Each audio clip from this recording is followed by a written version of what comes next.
Jillian, ginagamit lang daw si Eman dahil sa rasong ito. Usap-usapan ngayon sa social media ang kapuso actress na si Jillian Ward matapos lumutang ang umano'y dahilan niya. Kaya siya nakikipaglapit sa anak ni boxing legend Manny Pacquiao na si Eman Bacosa Pacquiao. Hindi lingid sa kaalaman ng marami na si Jillian ay unang nakilala noong siya ay 4 na taong gulang pa lamang. Matapos sumali sa Little Miss Philippines. Dahil sa kanyang galing sa pag-arte, nakuha niya ang lead role sa seryeng Trudy's Liit, na naging simula ng kanyang pagsikat sa GMA Network. Bukod sa pag-arte, matagumpay rin siya sa negosyo at nakabili na ng sariling mansyon at mga luxury cars sa murang edad.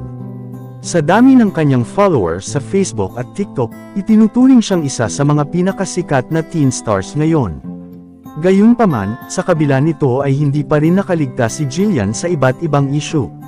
At ngayon ay nadamay na naman ang kanyang pangalan sa isang kontrobersya kaugnay ng anak ng pambansang kamao na si Eman.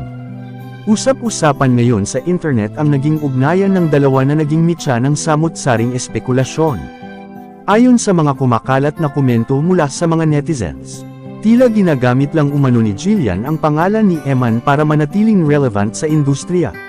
May mga nagsasabi na tila na pag-iiwanan na raw ang aktres ng kanyang mga kasabayan sa showbiz. Katulad ni Andrea Brillantes, kaya kailangan nitong gumawa ng ingay.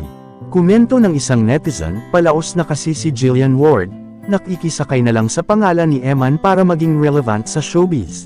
Napag-iwanan na siya ng mga kasabayan niyang si Andrea Brillantes, just saying. Mas lalo pang umiinit ang usapin ng mapansin ng mga fans ang nakasulat na, just for fun sa TikTok bio ng aktres.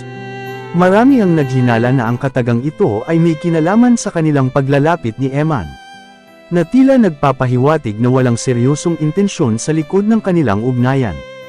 Kundi nakikisabay lang siya dahil marami ang kinikilig sa kanila ni Eman. Ngunit hati naman ang opinyon ng mga netizens sa social media. May ilang naniniwalang hindi naman seryoso si Jillian kay Eman at talagang ginagamit lang niya ito para pag-usapan. Ngunit marami naman ang bumatikos at nagsabing palaos na si Jillian kaya kumakapit sa kasikatan ni Eman.